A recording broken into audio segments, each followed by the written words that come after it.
যতটুকু সময় আপনাদের মাঝে পাব এর ভিতরে আমি সত্য ইসলাম মিথ্যা ইসলাম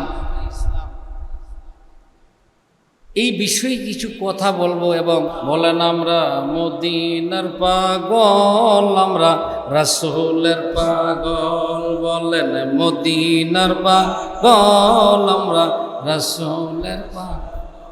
মদিনার ওই দুলি বালি মোর, মদিনার ওই দুলি বালি মোর নয়নের কাজল। মদিনার পাগল, আমরা রাসূলের পাগল। আমরা মদিনার পাগল, আমরা রাসূলের। মদিনার ওই দুলি বালি মোর, মদিনার ওই দুলি বালি মোর নয়নের কাজল। মদিনার পাগল, আমরা নবীজির পাগল। আমরা মদিনার পাগল, আমরা রাসূলের পাগল।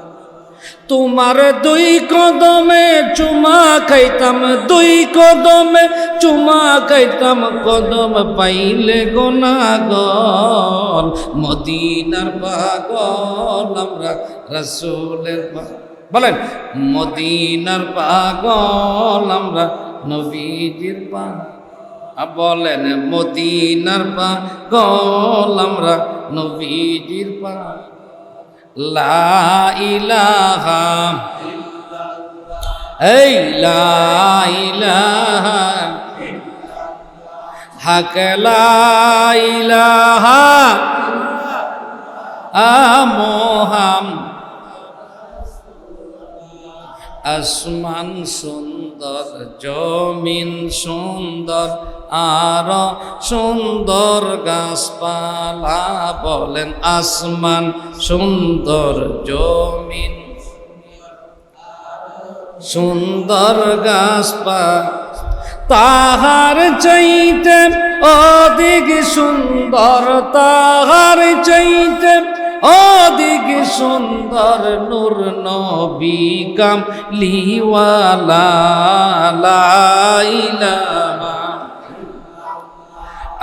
লা ইলাহা হক, লা ইলাহা মুহাম্মাদ। বালাগাল উলা বিকামালিহি, কাশাফাত দুজা বিজামালিহি, হাসনাত জামিউ খিসালিহি, সাল্লু আলাইহি। ডাকলে না দম বুল করিয়াম, 340 বছর ধরিয়া ওই নামের শিলা করে ক্ষমা পাইল বাবা আদম। বালাগাল উলা বিকামালিহি, করুন কাশাফাত দুজা বিজামালিহি, হাসনাত জামিউ খিসালিহি, সাল্লাল্লাহু। সম্মানিত মুহতারাম হাজরিন, আজকে মুহররম মাসের পবিত্র একটা দিন, সোমবার দিন, যেই দিনে রাহমাতুল লিল আলামিন পৃথিবীতে শুভ আগমন করছেন, ঠিক কিনা? দিনটা সম্মান আছে না? সেই সুবাদে কারবালার মুহররম মাসের আশুরা, এই মুহররম মাসের 10 তারিখে আমার নবীজির আদরের দহিদ্র ইমাম হুসাইন এবং নবীর আহলে বায়াত, তার বংশধর সহ কারবালায় নির্মমভাবে হত্যা হয়েছিল, শহীদ হয়েছিল। সেই আশেকে, সেই মুহাব্বতে, কারবালার সেই মুহাব্বতে আজকে ফকিরবাড়ি জামে মসজিদ প্রাঙ্গণে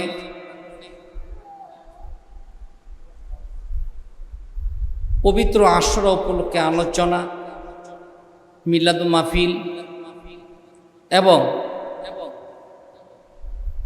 এলাকার সমস্ত মুসলিম মিল্লাতের জন্য দোয়া, এলাকাবাসীর জন্য দোয়া উপলক্ষে আজকের দোয়া মাহফিলের উপস্থিত দূর দূরান্ত থেকে সম্মানিত মুরব্বিয়ান ইজাম, যুবক ভাইরা, উলামা ইকরাম, উলামা মাশাইখ দ্বীন ইজাম, আমাদের মাঝে উপস্থিত এই 1 নং ওয়ার্ডের সিংহশ্রী 1 নং ওয়ার্ডের বারবার নির্বাচিত সাবেক মেম্বার আমার বড় ভাই নুরুজ্জামান মুকুল ভাইজান সহকারে আমাদের মাঝে উপস্থিত আছেন মোস্তফা ভাই সহ সকলের প্রতি আমার সালাম। আসসালামু আলাইকুম ওয়া রাহমাতুল্লাহি ওয়া বারাকাতুহু। যতটুকু সময় আপনাদের মাঝে পাব এর ভিতরে আমি সত্য ইসলাম, মিথ্যা ইসলাম এই বিষয়ে কিছু কথা বলবো এবং কারবালায় যে যুদ্ধ সংগঠিত হয়েছিল সেই বিষয়ে তারিখে খুলাফা থেকে আল্লামা ইমাম জালালউদ্দিন সুয়ুতী রহমতুল্লাহ আলাইহির সঠিক ইতিহাসটা যতটুকু সময় ততটুকু আপনাদের মাঝে একটু দইরা তোলার জন্য চেষ্টা করব। আল্লাহ পাক যেন মদিনাওয়ালার খাতিরে যেন দয়া ভিক্ষা দান করেন আমাকে। সকলে বলুন আল্লাহুম্মা আমিন। মুরব্বীরা পোলাপানের মতন ব্যবহার না করলে খুশি হইতাম, কারণ এখানে যে মজলিস, এই মজলিসটা আমাদের কোনো ব্যক্তিগত মজলিস নয়। এই মজলিস হল আমার নবীর মজলিস, আল্লাহর মজলিস। জোরে কোন সুবহানাল্লাহ। এখানে জোরে কথা বলা যাবে? জোরে কথা বলা যাবে? কোনো ডিস্টার্ব করা যাবে? মাহফিলের আদব সম্পর্কে আমি একটু কথা আলোচনা আপনাদের মাঝে করে নেই। আল্লাহর নবী, দয়ার নবী, মায়ার নবী, প্রিয় নবী হযরত মুহাম্মদ সাল্লাল্লাহু আলাইহি ওয়াসাল্লামের সম্মুখে প্রায় একটা মহিলা আসতেন। ওই মহিলা আমার নবীজির সামনে এসে জোরে কথা বলতেন। নাউজুবিল্লাহ পড়েন, নাউজুবিল্লাহ পড়েন। কেন এই জন্য নাউজুবিল্লাহ পড়বেন? আমার নবীজির সামনে আদব করে কথা বলার দরকার। জোরে কথা বলাটা আল্লাহ পছন্দ করে না, আমরাও করি না, এই জন্য নাউজুবিল্লাহ। ঠিক কিনা? এই জোরে কথা বলাটা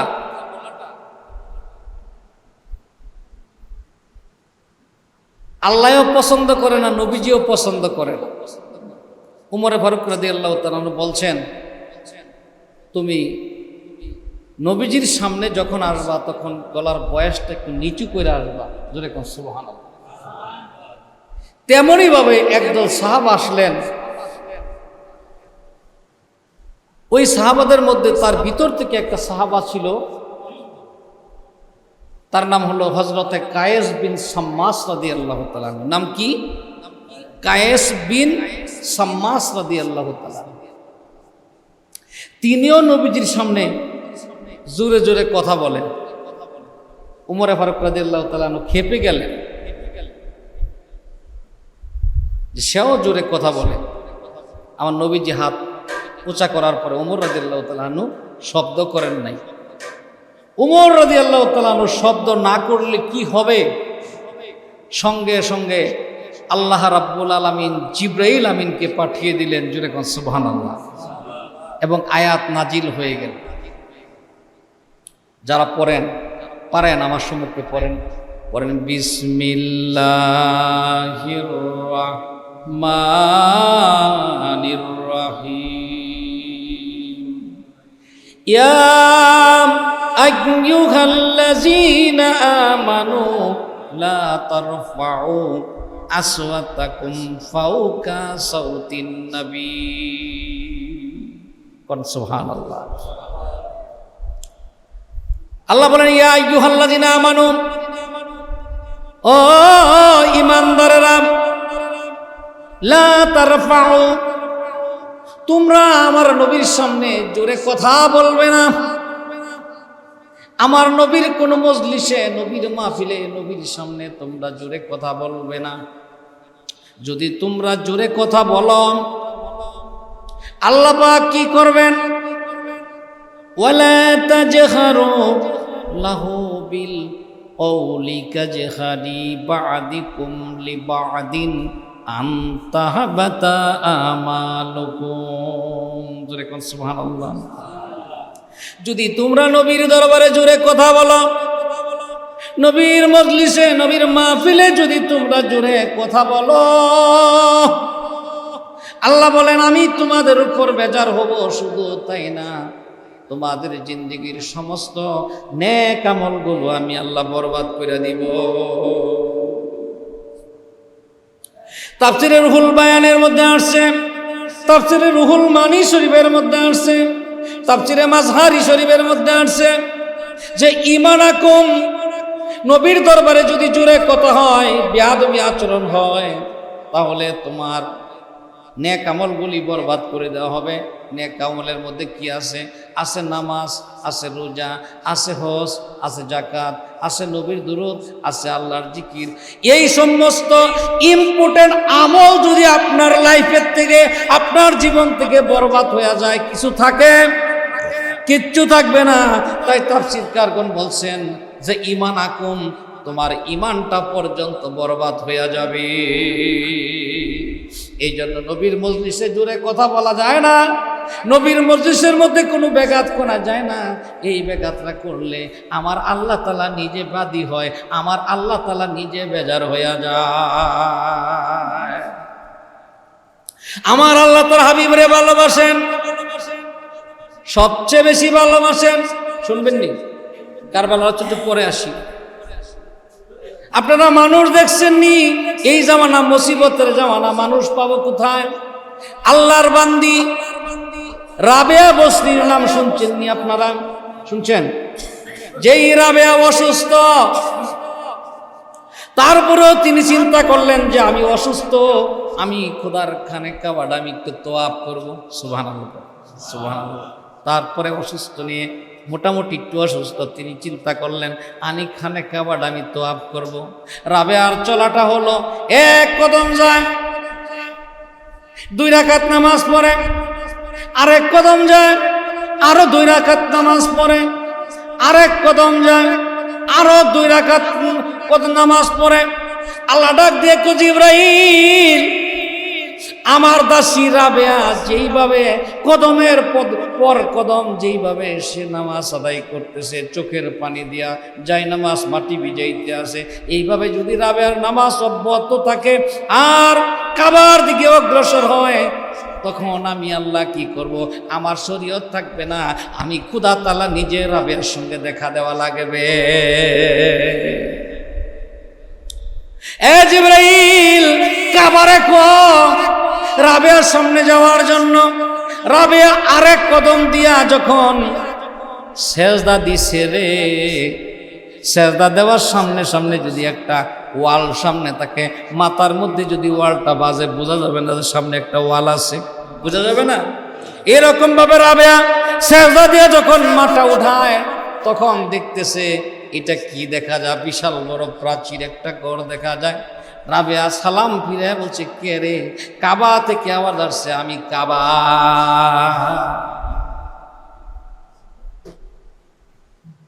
কাবা, আমি তো তোমারে তোয়াব করার জন্য আমি রওনা করলাম। কাবা থেকে আওয়াজ আসছে, আমি আল্লাহর হুকুমে আমি কাবা, আল্লাহর দাসী রাবেয়ার সম্মুখে আমি চলে আসছি। জোরে কান সুবহানাল্লাহ।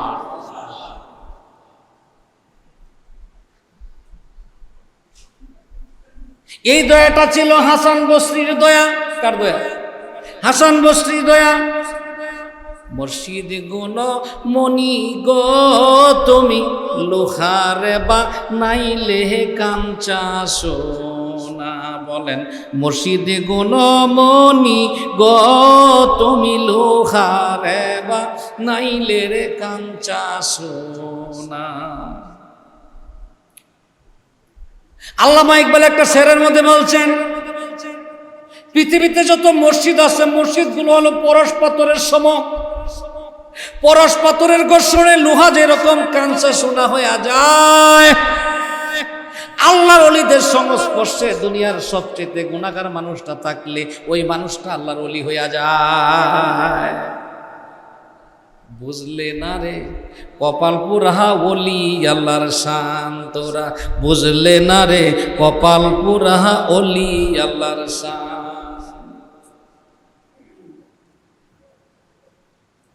সুবহানাল্লাহ কইবেন না?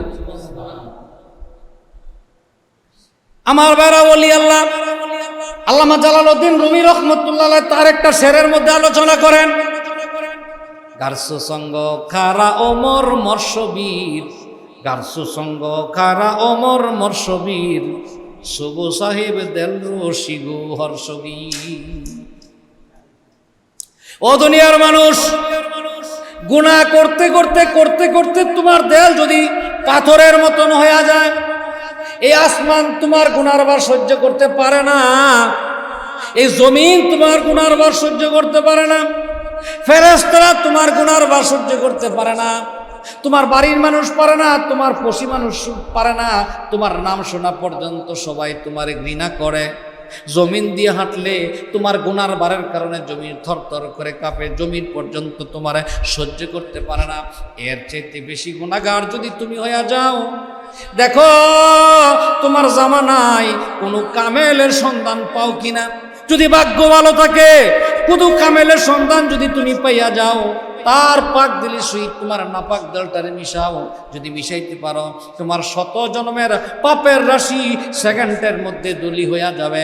একে সাহে সহবতে বালি কুতা তুসকু কারদে মেসলে বলে আবুক্তা, 14ই পূর্ণিমা তাদের মতন পরিষ্কার হয়ে যাবে তোমার আত্মাটা, তোমার দেলটা, তোমার কলবটা পরিষ্কার হয়ে যাবে।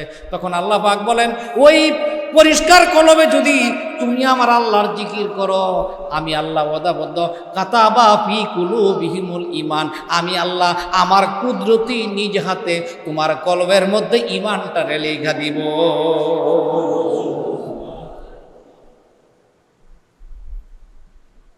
পার করো ডুবায়া মারো, পার করো ডুবায়া মারো, মহিমা তোমার। আমরা গুনাহগার গো নবী, আমরা গুনাহগার, বলেন আমরা গুনাহগার গো নবী, আমরা গুনাহগার। হায় হায় আমরা গুনাহগার গো নবী। নবীজির শান যদি মুদ্রা, আচ্ছা কাপড়ের মধ্যে ময়লা লাগলে সাবান দিলে যায় না? কথা কয়েন, উত্তর দিয়ে যায় না? শরীরের মধ্যে ময়লা লাগলে সাবান দেওয়া লাগে না? লাগে কি লাগে না? লাগে না? সাবান লাগে। শরীরে ময়লা, কাপড়ের ময়লা, সাবান লাগে। আপনাদের একটা কলব আছে, আপনারা দেখবেন ডাক্তারদের অনেক ঘরের মধ্যে কিন্তু ডাক্তাররা রাখে, এটা কিন্তু ল্যাপটপের মধ্যে তারা কম্পিউটারের মধ্যে সাজাইছে। ওই হাতটা কি করে, একটা মেশিনের মধ্যে নজেল যেরকম প্লাঞ্জারকে তেল উঠায়া দেয়, পরে সে তেলটা কি করে নিষ্কাশন করে ক্যান্সিমির মধ্যে ফালাইলে পরে এটা পুড়ে।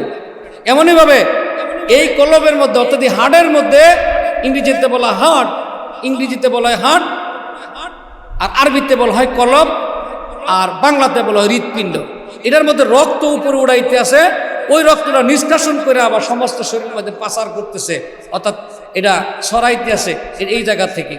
এই জায়গা থেকে যদি আপনার একটু সমস্যা হয়ে যায় তখন কিন্তু মানুষ স্ট্রোক করে, হার্ট স্ট্রোক করছে, অর্থাৎ সে রক্ত সঞ্চালন করতে পারল না। ওই কলবের দুইটা মুখ, একটা হলো ইল্লিলমুখী, একটা সিজ্জিনমুখী, একটা ব্যস্তমুখী, একটা দুজকমুখী।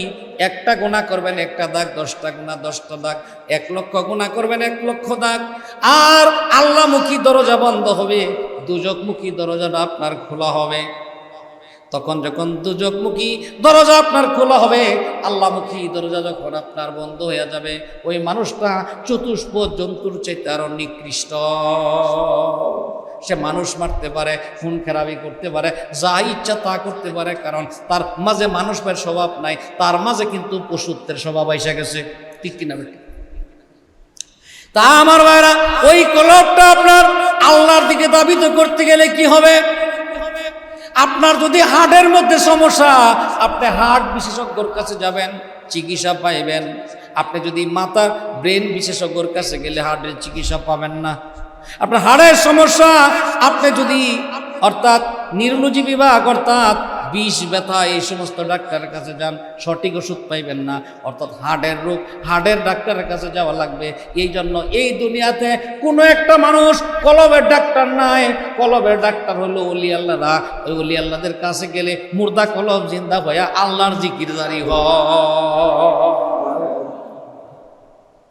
মুর্শিদ পরশ মনি গো তুমি লোহারে বা নাইলে কাঞ্চা সোনা।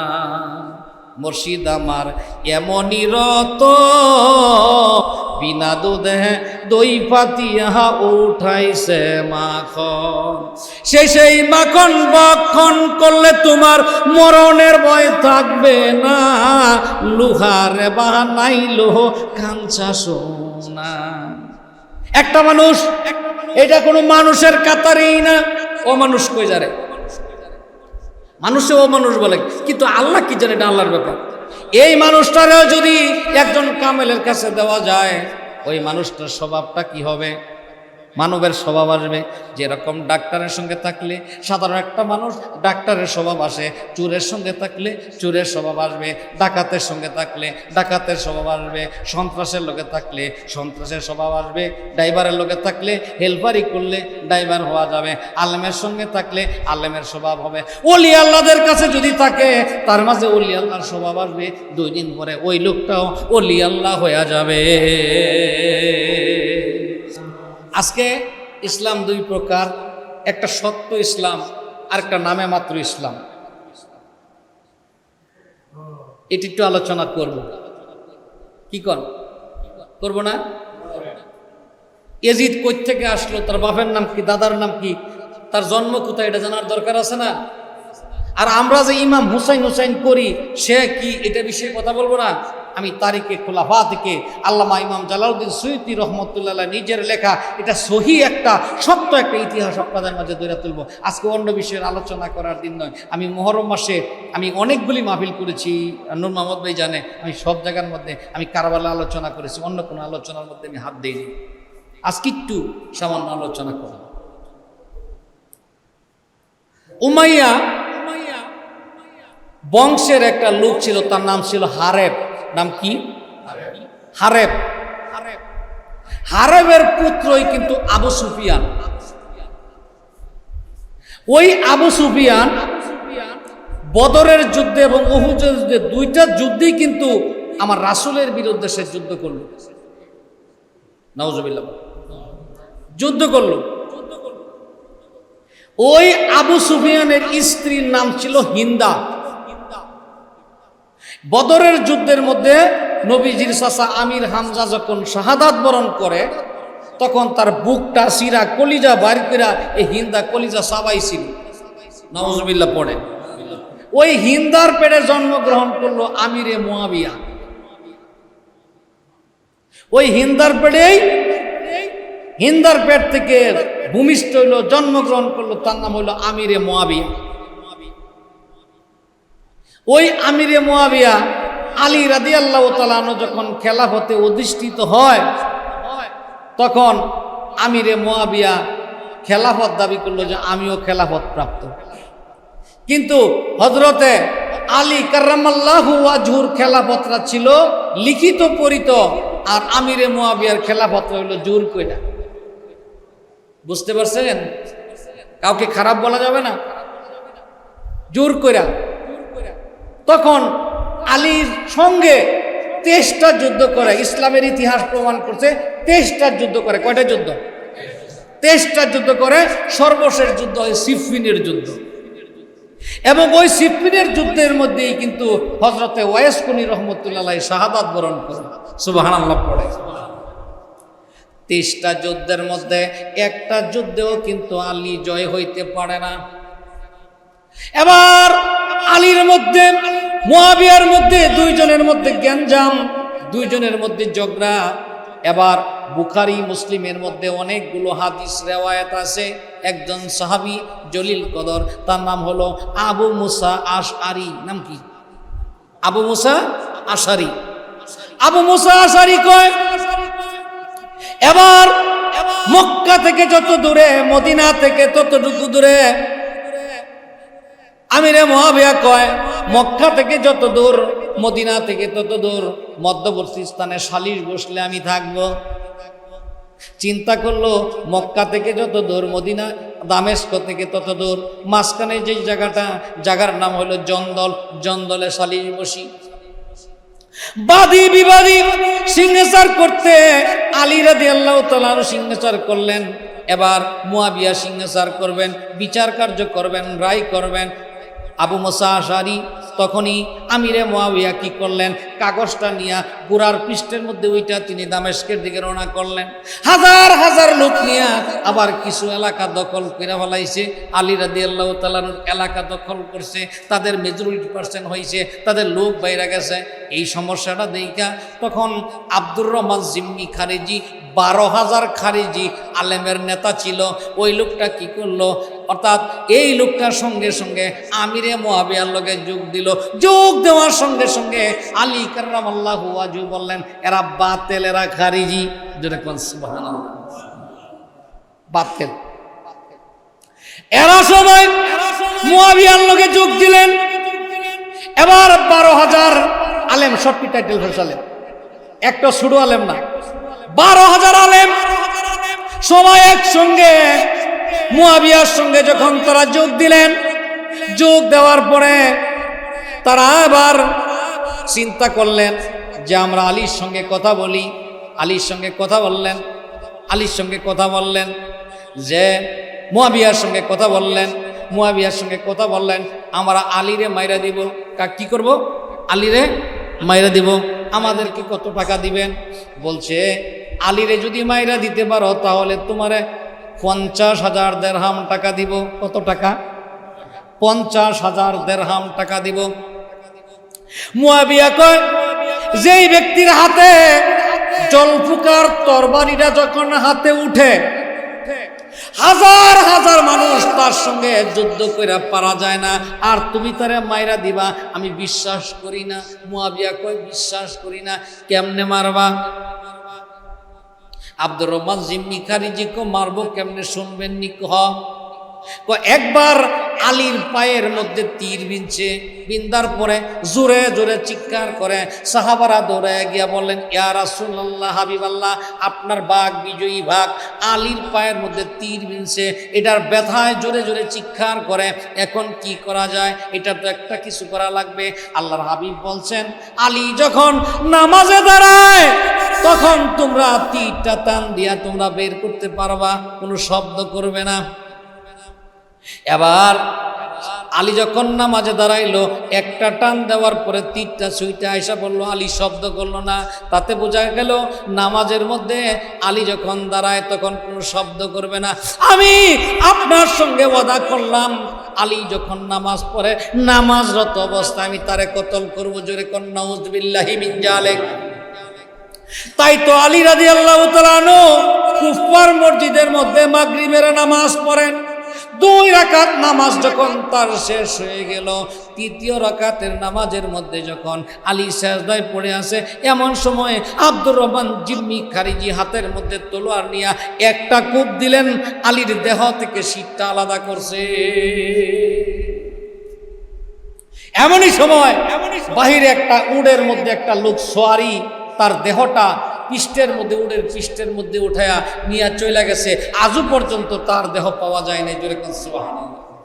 কিন্তু শের মুবারক কুফার মসজিদের মধ্যে পড়েছিল। এটা নিয়ে কুফা, কিন্তু এটা কিন্তু ইরাকের শহর। কুফা, কারবালা, নাসিরিয়া, তিকরি, বসরা, বাগদাদ, এগুলি ইরাকের শহর। তখন হযরতে আলী রাদিয়াল্লাহু তাআলা আনহুর শের নিয়া ইরাকের পবিত্র বর্তমানে নাজাফ শহর, ওই নাজাফ শহরের মধ্যে আলীর শেরকে মাটি দেওয়া হয়, মাজার তৈরি করা হয়, এইখানে মসজিদ করা হয়। আলীর মাজারের পাশে একটা মসজিদ আছে, ওই মসজিদের নামটাও কিন্তু আলী মসজিদ। জুড়ে কোন সুবহানাল্লাহ। আলী রাদিয়াল্লাহু তাআলা আনহুর শাহাদাতের পরে হযরত ইমাম হাসান যখন তিনি দেশ পরিচালনা করেন, তখন ইমাম হাসানের পিছনে তারা লাগলেন। একবার নয়, দুইবার নয়, ছয় বার তারিখের মধ্যে আসছে, 6 বার তারে বিষ খাওয়ানো হয়। 6 বারের মাথার মধ্যে বিষ খাওয়ায়া ইমাম হাসানকে তারা হত্যা করে।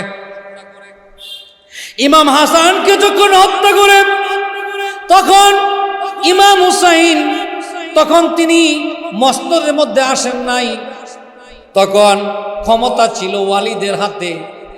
ইমাম হুসেনকে ওয়ালিদ বলছেন, আপনি তো নবীর দহিদ আহলে বায়াত, নবীর বংশধর, আপনি ক্ষমতাটা বুঝ জানেন। এর আগেই কিন্তু এইদিকে আমির মুয়াবিয়া যখন অসুস্থ, আমির মুয়াবিয়া চিন্তা করলো, আলীর সঙ্গে বারবার যুদ্ধ করেছি, আমি অনেকগুলি কাজ করেছি, এবার আমার জীবনের শেষ সময় আমি অসুস্থ, এই সমস্ত কথাগুলি এখন দূরে ভালায়া ইমাম হোসেনকে ডাইকায় না বললো যে বাবা, তোমার আব্বার সঙ্গেও ভুল হয়েছে, তোমার সঙ্গেও ভুল হয়েছে, অতএব ক্ষমতাটা তুমি আমার কাছ থেকে নিয়ে যাও, মক্কা মদিনা সিরিয়া দামেস্ক যা আছে সকলের গভর্নর তুমি থাকবা। এর আগেই কিন্তু এজিদ তার বাপের বিষ মাখানো বিষ ওষুধের সঙ্গে বিষ দিয়া তার বাপের হত্যা করে, খেলাফতের লোভে, সিংহাসনে বসবার লোভে। এই এজিদ খেলাফতে মসনদের মধ্যে যখন তিনি বসলেন, সেও দামেস্কের মসজিদের খতিবা ছিল এজিদ, কিন্তু তার একটা লম্পটি স্বভাব ছিল। এই এজিদ সবসময় মদ পান করত, অর্থাৎ 24 ঘন্টা সে মদের উপর থাকত। নাউজুবিল্লাহ মিন জালিক, 24 ঘন্টা সে মদের উপর থাকতো। এজিদের দরবারে যারা কর্মচারী ছিল তারাও বিলাসবহুল ছিল, তাদেরকে মদ পান করানো হতো। এজিদ যেই সিংহাসনে বসতেন, সিংহাসনের বাম পাশে একটা বানর সবসময় রাখতেন। ওই বানরের পাঞ্জাবি গায়ে দেওয়াইতো, বানরের মাথার মধ্যে টুপি দেওয়াইতো। জিজ্ঞাসা করতো, এইগুলি করেন কেন? রাসূলকে অপমান করি। জোরে করেন নাউজুবিল্লাহি মিন জালিক।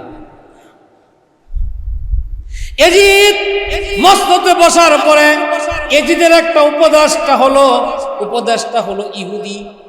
উপদেষ্টা ইহুদি।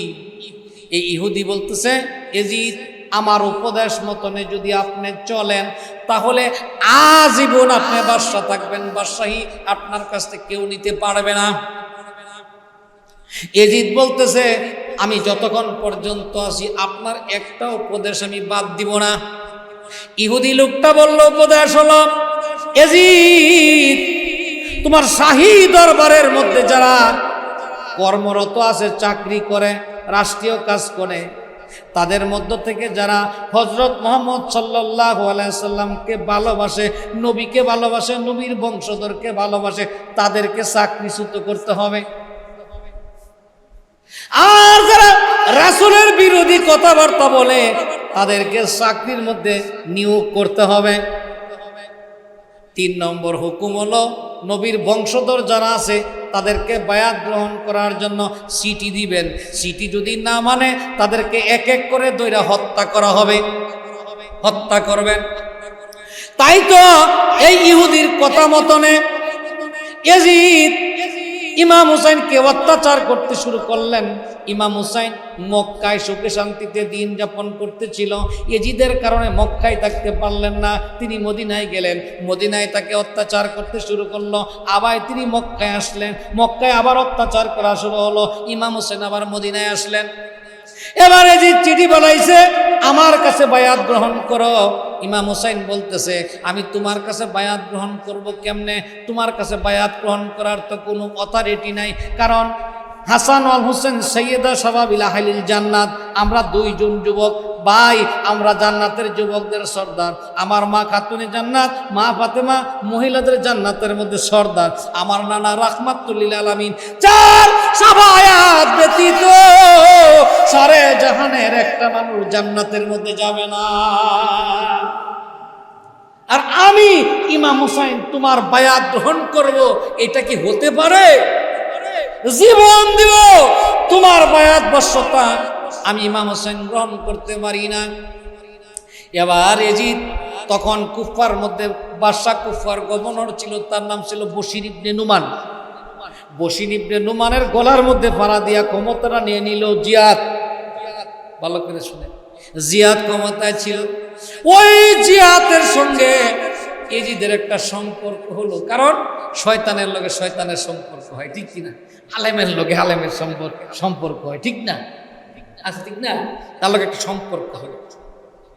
এবার ইমাম হোসেনকে কিভাবে কুফায় নিবে, নেওয়ার একটা বুদ্ধি খুঁজতেছে, একটা শুকনো পথ খুঁজতেছে যে এই পথে ইমাম হোসেনকে আনা যায়। এবার কুফা থেকে হাজার হাজার মানুষ চিঠি পাঠায়, ইমাম হোসেন গো আপনি কুফায় আসেন, আপনার বায়াত আমরা গ্রহণ করব। এখন যদি সিংহসুরির থেকে এক সিডি হয়, বরবের থেকে একটা সিডি হয়, সোহাগপুর থেকে একটা চিঠি হয়, আবার বর্মির থেকে একটা চিঠি হয়, খালি সিটির পর চিঠি দিতে হয়, তা একটা মানুষের চিন্তা করবো এতগুলি মানুষ খালি আমার সিডি দেয়, ওই দেশটার মধ্যে তো আমার তো যাওয়ার দরকার, ঠিক না ভাই? ঠিক না? এরকম। এবার ইমাম হোসেন কয় আমি পরে যাব, আমার চাচাতো ভাই মুসলিম বিন আকিলকে আমি একটু কুফায় পাঠাই। আকিল সেনাপতি মুসলিম বিন আকিলকে বললেন, ইমাম মুসলিম রে, তুই কুফায় বায়াত দিবি, ওই বায়াতটা দিবি আমার ইমাম হোসেনের নামে। সুবহানাল্লাহ বলেন। আমার ইমাম হোসেনের নামে তুমি বায়াত দিবি, আমি তোমারে আমার পক্ষ থেকে তোমারে প্রতিনিধি কুফায় পাঠাইলাম। ইমাম মুসলিম কুফার মধ্যে রওনা করলেন। ইমাম মুসলিমের একটা সন্তান 7 বছর, একটা 9 বছরের কিছু কম। দুইটা বাচ্চাই বলছে, আব্বা আপনার কুফায় আমরা যেতে দিতে পারি না, আমরা সঙ্গে যাব। ইমাম মুসলিম তার দুইটা বাচ্চাকে নিয়ে কুফায় গেলেন। কুফায় যাওয়ার পরে কুফার মানুষগুলি এমনই ভাবে সামনে চাপছে, চাপার পরে একদিন এক রাত্রের মধ্যে কুফার মধ্যে ইমাম হোসেনের নামে মুসলিম বিন আকিলের কাছে, মুসলিম বিন আকিলের মুখ দিয়া মুসলিম বিন আকিলের কাছে ইমাম হোসেনের নামে 40,000 লোক বায়াত গ্রহণ করলো। কত হাজার? আমি দেখতেছি আপনাদেরকে জিগাই যে কথাগুলি বুঝেন কিনা। কত হাজার লোক? বলেন লা ইলাহা ইল্লাল্লাহ মুহাম্মাদুর রাসূল। কোথায় কথা আসে? এই যে আমরা চুমা খায়া চোখের মধ্যে লাগাইছি, ওয়াহাবিরা কয় কি করে? বেদাত করছে, বেদাত করছে। অল্প বিদ্যা বয়ং করে জুতারে কয় আলমারি, হ্যাঁ আমগর দোষ ধরে, তখন তো দোষের অভাব নাই, আমগর কি দোষ ধরে? সেটা কি দোষের কাম? এটা আমল। বুখারী শরীফের প্রথম হাদিসটা হলো ইন্নামা আমালু বিন্নিয়াত, যে নিয়তের উপর আমল করা। শেষ হাদিসটা হইছে কিছু কিছু আমল করো যে আমলটা তোমার পরকালের নাজাত আছে। জুড়ে করছে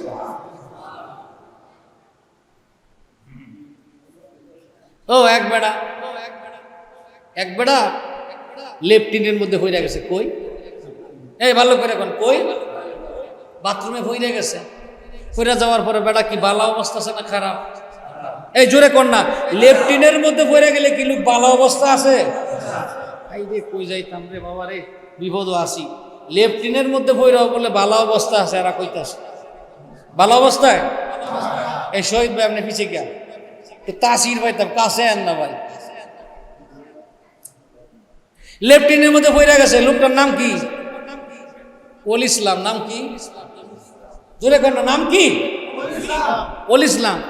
কয় লেফটিনের মধ্যে ভৈরা ওল ইসলাম মারা যাইতেছে, লেফটিনের মধ্যে ভৈরা ওল ইসলাম মারা যাইতেছে। মাত্র 15 মিনিট আছে। কানে মুড়ি তো ধরলাম না, অনেক কইতাছেন সময় 15 মিনিট। হায় রে কপাল রে। অসুবিধা নাই, বাঞ্ছারামপুরের লোক তো দেউন লাগে, কারণ আমিও তো বাঞ্ছারামপুর মরিচায় ওয়াশ করে আইলাম। বাঞ্ছারামপুর নরসিংদীর থেকে শিবুড়ে যেমন লাগে প্রায় কয়েক ঘন্টা লাগে।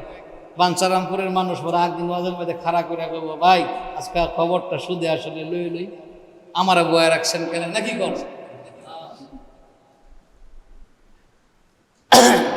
ওইদিকে লোক ভালো, সব সুন্নি লোক, প্রেমিক লোক, ভাইজানের এলাকার মানুষ।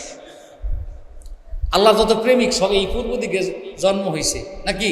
আল্লাহর যত ধন সম্পদ সব পশ্চিমে জন্ম হয়েছে, জোরে করে সুবহানাল্লাহ। প্রেমিক জন্ম হয়েছে পূর্ব দিকে, সব ধন সম্পদ হইল পশ্চিম দিকে, মদিনা, খানে কাবা নাকি কোন? হ্যাঁ, আর প্রেমিক জন্ম হয়েছে সব পূর্ব দিকে।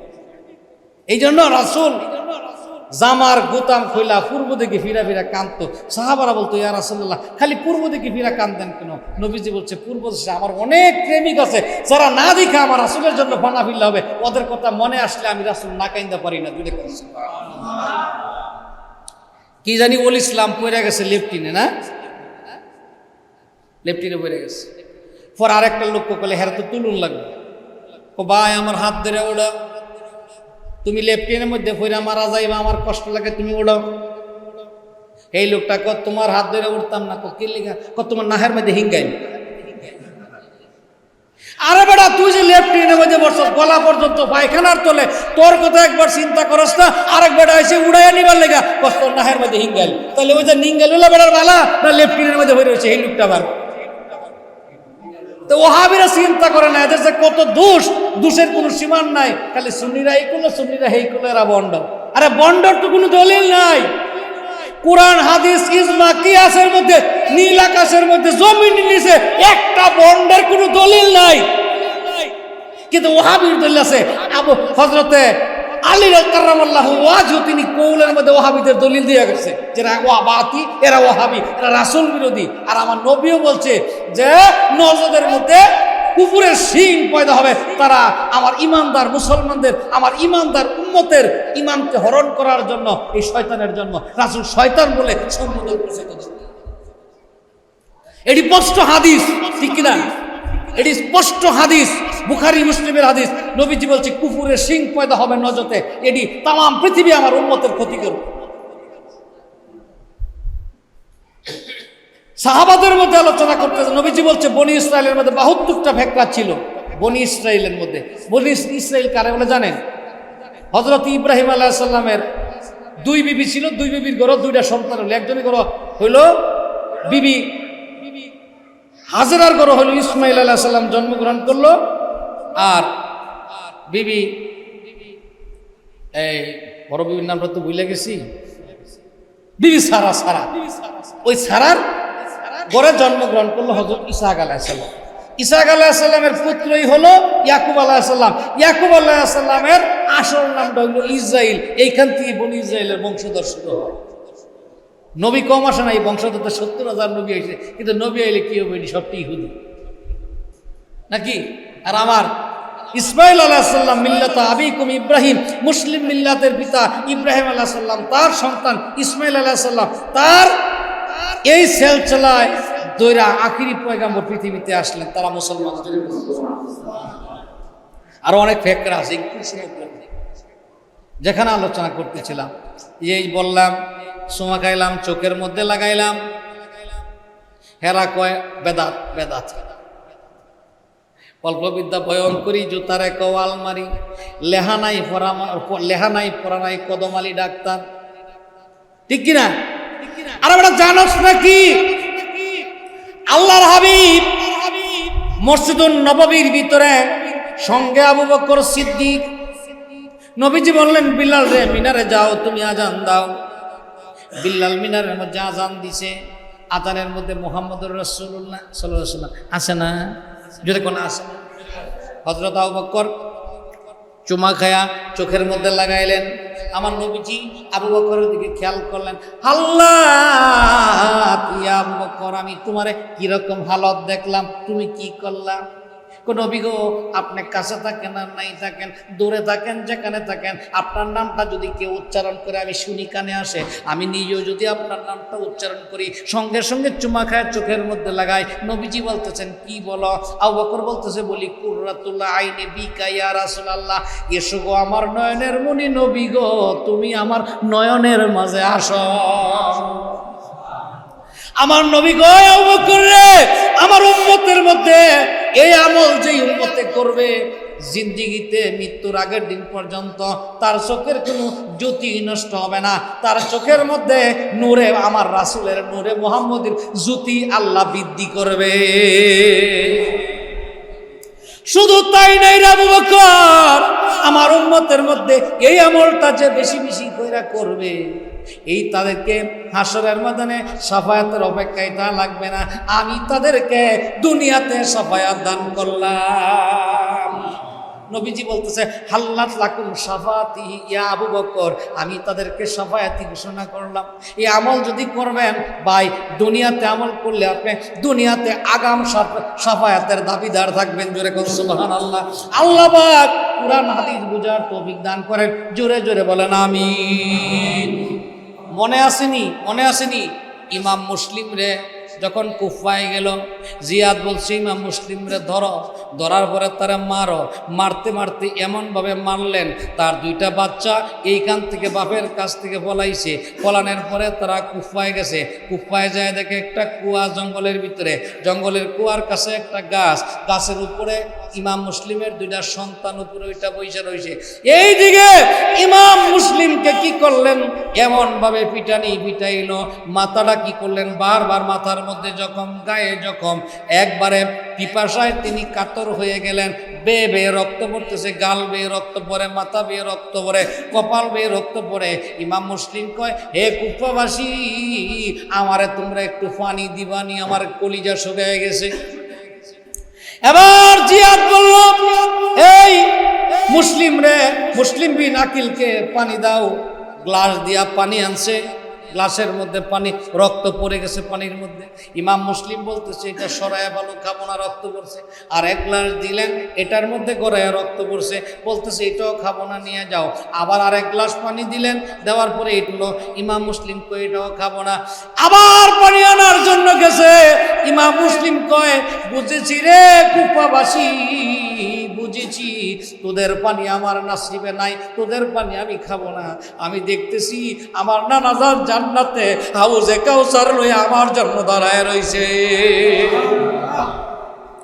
ইমাম মুসলিম তার সন্তান গাছের মধ্যে ওইটা বইসা রয়েছে। সকালবেলা কুফার একটা নারী কুয়ার মধ্যে গেছে পানি আনার জন্য, বালতি নিয়ে গেছে। বালতি কুয়ার মধ্যে যখন ফালাইছে, তাকায় দেখে রে ওই কুয়ার মধ্যে দুইটা বাচ্চার চেহারা দেখা যায়। মহিলা তাকায়া উপরের দিকে তাকাইছে, দেখে গাছের মধ্যে দুইটা চাঁদের মতন বাচ্চা। বলতেছে বাবারা তোমরা নামো, তোমরা কে? নামার পরে জড়ায় ধরে বলতেছে তোমরা তো সাধারণ কোনো মানুষ নাই, চাঁদের মতন ফুলের মতন দুইটা সন্তান, তোমরা কান? ছেলেরা কয় আমরা কুপায় আসছি, বিপদে পড়ে গেছি জিয়াদের দরবারে, আমার আব্বারে আটকায় ধরে আমার আব্বারে মারছে। আমার আব্বা আছে কি নাই তাও তো জানি না। তোমার বাবার নাম কি? আমার বাবার নাম মুসলিম বিন আকিল। আমরা নবীর আওলাদ, আমরা দুইজন আওলাদের রাসূল। এবার মহিলা তোরে কই বাবা, আমার জীবন থাকতে রে তোদেরকে কেউ কিছু করতে পারবে না, আমার সঙ্গে আসো, আমার সঙ্গে আসো, তোমাদেরকে খাওয়াই। মহিলা দুইটা বাচ্চারা খাওয়াইলেন। খাওয়াই একটা ঘরের মধ্যে বলছে বাবা তোমরা চিন্তা ঘুমাও, আমি আসি, আমি থাকতে তোমাদের কেউ কিছু করতে পারবে না। বাচ্চারা ঘুমাইছে, মহিলার স্বামী ঘরে গেছে, ঘরে গিয়া মহিলার স্বামী খাইছে, রেস্ট করতেছে। এমন সময় মুসলিম বিন আকিলের ছোট বাচ্চাটা ঘুমের থেকে চিৎকার দিয়া ওইটা বড় ভাইয়ের গলার মধ্যে ধরে কয় বাইরে ভাই, স্বপ্নে দেখলাম আমার আব্বা কিছুক্ষণ আগে শাহাদাতের পেয়ালা গ্রহণ করছে। বাচ্চার কান্না শুই না, এই দিক থেকে কি করলেন ওই লোকটা, মহিলার স্বামী গিয়া দুইটা বাচ্চারে, ইমাম মুসলিমের দুইটা বাচ্চারে এমনভাবে ধরলেন কবুতরের মতো বাচ্চা দুইটা কাঁদতেছে। কান্দার পরে কাঁপতেছে, জিজ্ঞাসা করতেছেন তোরা কারা? আওলাদের রাসূল মিথ্যা কথা বলতে পারে না, তারা বলছে আমরা ইমাম মুসলিমের দুই সন্তান। ওই লোকটা বলে 50,000 দিরহাম টাকা ঘোষণা করেছে জিয়াদ, আমি সারা রাত ঘুরা দিয়া তোদেরকে বিশ্রাইছি, হাতের কাছে শিকার পাইছি, আর তো ছাড়া যাবে না। দুইটা বাচ্চারে তিনি ধরলেন, মাইরা ফেলবে। এমন সময় ওই লোকটার একটা নিজের সন্তান, নিজের পুত্র জয়া পায়ের মধ্যে ধরে কয় আব্বা গো তাদেরকে মারবেন না, তারা সাধারণ কোনো মানুষ না, তারা মদিনার মানুষ, তারা আমার নবীজির দুই আওলাদ। আপনি ওদেরকে মারবেন না, আমাকে মারেন। ওই লোকটা নিজের সন্তানকে জবাই করে ফেলাইছে। এবার তার একটা সন্তান ছিল, পালিত পুত্র, আফ্রিকান কালো নিগ্রো। এই সন্তানটা পায়ের মধ্যে দইরা কয়, আব্বা আমারে জব করেন, আমারে মাইরা বলে, তারপরও আমার নবীর 2 আওলাদের মারবেন না। ওই পালিত পুত্র তারাও জবাই করছে। অবশেষে তার বিবি কয়, এই 2টা বাচ্চারা আমি কুফার জঙ্গল থেকে আমি নিজে নিয়ে আসছি, বাচ্চারা আমার বাড়িতে এমনি এমনি আসে নাই, এই বাচ্চার 2টা দোষ নয়, আপনি আমারে মারেন, তারপরে আমি জীবন থাকতে স্বামী রে আমার নবীর 2 আওলাদরে মারবেন, আমি দিব না। এই কথা বলার পরে ওই বদমাইশ লোকটা কি করলেন, তার নিজেরাও বিবিরেও সে জবাই করছে। জবাই করার পরে ইমাম মুসলিমের 2টা বাচ্চারা জবাই করছে। জবাই করে তাদের 2টা দেহ নদীর ভিতরে ফালাই দিছে। মাথা 2টা ব্যাগের মধ্যে বইরা ঘোড়ার পৃষ্ঠের মধ্যে লইয়া জিয়াদের দরবারে জমা দিয়া কয়, এই যে ইমাম মুসলিমের 2টা বাচ্চার মাথায় লইছি। জিয়াদ কয়, ছোট্ট বাচ্চারা কি অপরাধ করছিল তাকে মাথা নিয়ে আসছো? আমি তো বলছিলাম জীবিত নিয়ে আসার জন্য। সৈন্য সামন্তের ডাক দিয়া বলছে, ওই বদমাইশটাকে এইভাবে জবাই কর, জবাই করে তারাও নদীর ভিতরে ভালায় দে। তার প্রমাণ হলো যারা নবীর আওলাদদের সঙ্গে নবীর সঙ্গে দুশ্মনী করে তাদের দুনিয়া ভালো যায় না, তাদের আখিরাত ভালো যায় না। ঠিক কিনা বেডিকে মারবে? আল্লাহ পাক বুঝবার তৌফিক দয়া করে দান করেন, জোরে বলেন আমিন। অনেক কথা কোন সময় করি আমি, কারবালার আলোচনা করলে আপনারা কি উঠবেন না, হোয়াটসঅ্যাপ করবার লেগেও যাইবেন না, এটা আমি ভালো জানি। কেউ উঠবেন না এটা জানি 100%। কিন্তু কারবালার সঠিক আলোচনা করতে গেলে কয়েক ঘন্টার দরকার। কিন্তু আমার একজন বন্ধু, তিনিও একজন আলেম, তিনিও একজন বক্তা, তিনি ছোটোখাটো বক্তা না, অনেক ভালো মানের বক্তাই। তিনি আসছেন, 10টা তো বাইরে গেছে, 1 মিনিট কম আছে। তো রুল অফ রেগুলেশন, নিয়মটা ফলো করা ভালো। কি বলেন? উনি বলছে 10টা আপনি ছেড়ে দেবেন। আমি কাটায় 10টা ছেড়ে দিছি। বক্তারা যদি টাইম বেশি করে, এটা বক্তাদের ক্রেডিটের ক্ষতি। কি কর, টাইমে চলা ভালো। আমি আমার আলোচনা অসমাপ্ত আলোচনা সমাপ্ত করলাম। আপনার কি কষ্ট পেয়েছেন? খারাপ লাগছে না? ঠেলার মধ্যে বইটা করতেছেন, হুজুর ভালো লাগছে, ভালো লাগছে নাকি? ভালো লাগছে।